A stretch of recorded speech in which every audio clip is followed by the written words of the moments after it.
Hello दोस्तों, कैसे आप लोग? उम्मीद करते हैं अच्छे होंगे। दोस्तों, इस वीडियो में इम्पोर्टेंट जीएस क्वेश्चन देखने वाले हैं, तो आप लोग लास्ट तक जरूर बने रहिएगा। तो चलिए देखते हैं क्वेश्चन नंबर फर्स्ट से। क्वेश्चन नंबर फर्स्ट है कि हाल ही में कहाँ बापू टावर स्थापित किया गया है? Where has Bapu tower been established recently? A option है पटना, बी ऑप्शन है भोपाल, सी है लखनऊ और डी है नन ऑफ दीज। देखिए, इसका राइट ऑप्शन होगा ए ऑप्शन, यानी पटना, बिहार। ठीक है, तो यानी देश का पहला तांबे से बना, और ये जो है बापू टावर, ये किससे बना है? तांबे से। ठीक है, तांबे से। तो याद रखना है कि देश का पहला तांबे से बना। ठीक है, बापू गांधी जी को समर्पित बापू टावर का जो बापू टावर हाल ही में स्थापित किया गया है, ये बिहार के पटना में। ठीक है, तो बिहार की राजधानी पटना में। तो इसका ए ऑप्शन क्या होगा? राइट होगा। अब चलिए नेक्स्ट पेज में देखते हैं इससे रिलेटेड फैक्ट। देखिए, ये जो बापू टावर है, बापू टावर, ठीक है, बापू टावर, ठीक है, बापू टावर, ये जो है कहाँ, इसकी ऊंचाई कितनी है? तो ऊंचाई है 120 फीट।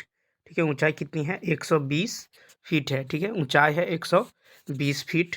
और ये जो है तांबे का बना है। ठीक है, तांबे का, ठीक है, तांबे का बना फर्स्ट टावर है। तांबे का बना फर्स्ट टावर है। ठीक है, और ये बापू गांधी जी को समर्पित है। ठीक है, गांधी जी को समर्पित है। और देखिए, ये जो है 6 मंजिला है। ठीक है, कितने मंजिले हैं? तो ये 6 मंजिला। ठीक है, 6 मंजिला है, 6 फ्लोर है। ठीक है, और ये जो है बिहार की राजधानी पटना में स्थित है। तो अब चलिए देखते हैं नेक्स्ट क्वेश्चन। देखिए, नेक्स्ट क्वेश्चन है कि मौर्य वंश का अंतिम शासक कौन था? Who was the last ruler of the Maurya dynasty? ये ऑप्शन है बृहद्रथ, बी है अशोक, सी है बिंदुसार और डी है नन ऑफ दीज। इसका जो राइट आंसर होगा ये होगा बृहद्रथ, यानी ए ऑप्शन। तो मौर्य वंश का अंतिम शासक कौन था? बृहद्रथ था। ठीक है, तो 185 ईस्वी पूर्व में, ठीक है, 185 बीसी में बृहद्रथ की हत्या जो है सेनापति पुष्यमित्र शुंग ने कर दी। ठीक है, इसकी सेनापति पुष्यमित्र शुंग, ठीक है, पुष्यमित्र शुंग ने ही कर दी। ठीक है, उसके बाद देखिए कि पुष्यमित्र शुंग ने पुष्य पुष्यमित्र पुष्यमित्र पुष्यमित्र ने पुष्यमित्र ने शुंग वंश की स्थापना की। शुंग वंश की क्या की? स्थापना। तो याद रखना है, पुष्यमित्र ने शुंग वंश की स्थापना की। पुष्यमित्र के दरबार में योग दर्शन के प्रवर्तक पतंजलि रहते थे। ठीक है, योग दर्शन के प्रवर्तक पतंजलि रहते थे। ठीक है, इन्हीं के दरबार में। और देखिए, फांजिली ने अष्टाध्यायी पर महाभाष्य लिखी।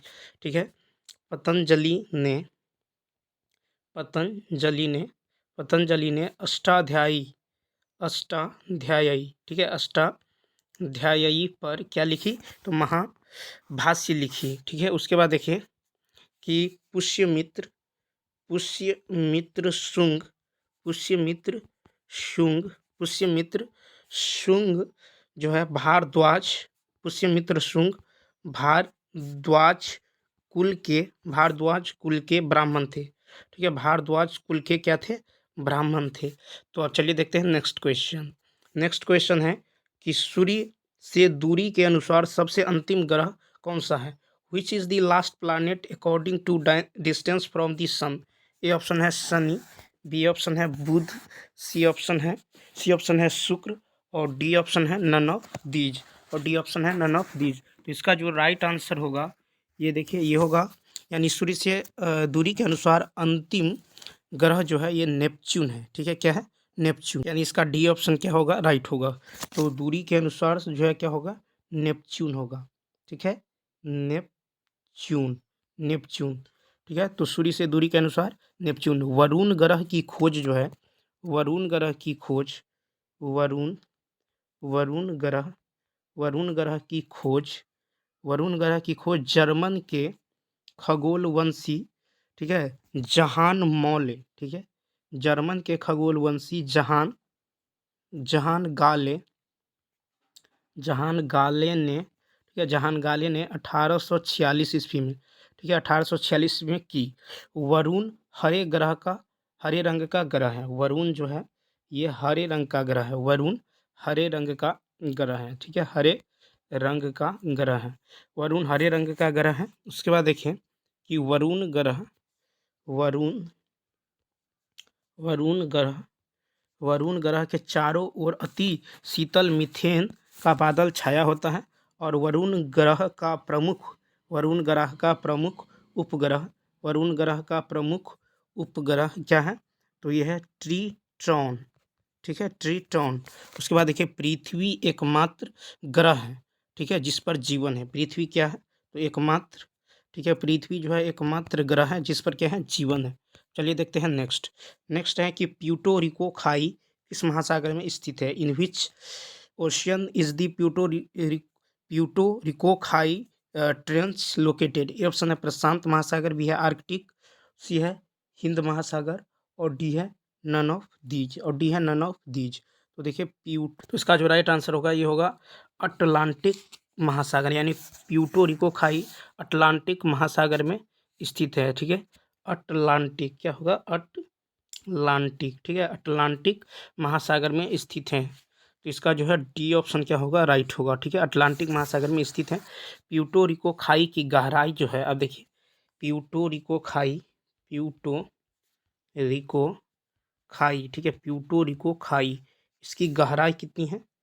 तो गहराई है 8,392 मीटर, 8,392 मीटर। ठीक है, अब देखिए यहाँ पर देखेंगे गर्त और महासागर। देखिए मेरियाना गर्त, ये जो है प्रशांत महासागर में है। ठीक है, मेरियाना गर्त प्रशांत महासागर। उसके बाद देखिए टोंगा, क्या है? टोंगा जो है ये भी है प्रशांत महासागर में। ठीक है, टोंगा के बाद देखिए उसके बाद है रोम से ये है दक्षिण अटलांटिक महासागर में। ठीक है, और सुंडा जो है यह है पूर्वी हिंद महासागर। ठीक है, पूर्वी हिंद महासागर, ठीक है, जिसे जावा द्वीप भी कहते हैं। और एक है मिडनाओ, तो मिडनाओ जो है यह प्रशांत महासागर में। ठीक है, अब चलिए देखते हैं नेक्स्ट क्वेश्चन है कि अंतर्राष्ट्रीय तिथि रेखा निम्न में से कौन है? Which of the following is the international date line? ये ऑप्शन है 0 डिग्री देशांतर, बी है 90 डिग्री पूर्व देशांतर, सी है विषुवत रेखा, और डी है नन ऑफ दीज। तो इसका जो राइट आंसर होगा, तो अंतर्राष्ट्रीय तिथि रेखा जो है 180 डिग्री देशांतर है, 180 डिग्री देशांतर। इसका डी ऑप्शन क्या होगा? राइट होगा। ठीक है, अब देखिए 1884 ईस्वी में वाशिंगटन में संपन्न इंटरनेशनल मेरिडियन कॉन्फ्रेंस ने में 180 डिग्री वायुमत्तर को अंतर्राष्ट्रीय तिथि रेखा निर्धारित किया है। ठीक है, अब देखिए दो देशांतरों के बीच की दूरी, दो देशांतर के बीच की जो दूरी होती है, बीच की दूरी ये है, बीच की दूरी तय करने में 4 मिनट का समय लगता है। कितना मिनट? 4 मिनट। अब चलिए देखते हैं नेक्स्ट क्वेश्चन है कि एकाधिकार का अर्थ क्या होता है?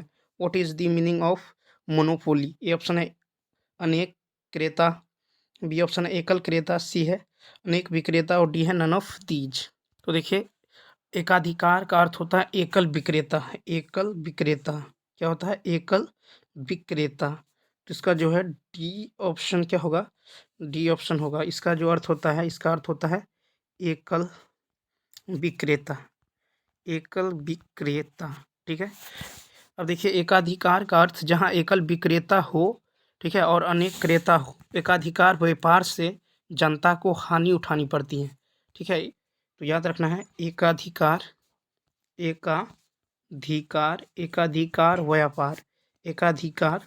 व्यापार से क्या होता है? तो जनता को जो है, ठीक है, जनता को हानि उठानी पड़ती है। ठीक है, हानि उठानी पड़ती है। एकाधिकार में व्यापार को काफ़ी लाभ होता है। इसमें जो है व्यापारी को, ठीक है, व्यापारी को जो है क्या होता है? व्यापारी को काफ़ी लाभ होता है। अब चलिए देखते हैं नेक्स्ट क्वेश्चन है कि निम्न में से किस लोक नृत्य का संबंध असम राज्य से नहीं है? Which of the following folk dance is not related to the state of Assam? A option है बधाई, बी है नट पूजा, सी है चोंगली, और डी है बिहू। तो देखिए इसका जो राइट आंसर होगा ये होगा बधाई लोक नृत्य। ठीक है, बधाई, तो यानी ए ऑप्शन तो बधाई लोक नृत्य का संबंध असम से नहीं है। ठीक है, बधाई जो है मध्य प्रदेश के, देखिए बधाई जो है ये मध्य प्रदेश के बुंदेलखंड, मध्य प्रदेश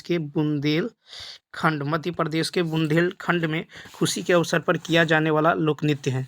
ठीक है, उसके बाद देखिए छऊ, देखिए छऊ, ठीक है, छऊ सरहुल, कर्मा विदेशिया, ठीक है, विदेशिया, ये जो है झारखंड का लोक नृत्य है। ठीक है, ये जो है झारखंड का लोक नृत्य है। उसके बाद देखिए, उसके बाद है चपादी, ठीक है, चपादी